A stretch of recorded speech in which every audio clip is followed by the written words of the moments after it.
Solo Sikoa's bloodline faction is going stronger every single week.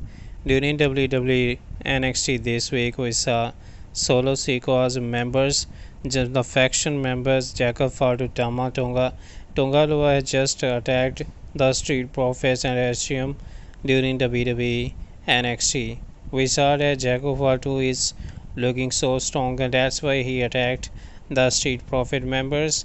And this was the episode that was really shocked many fans.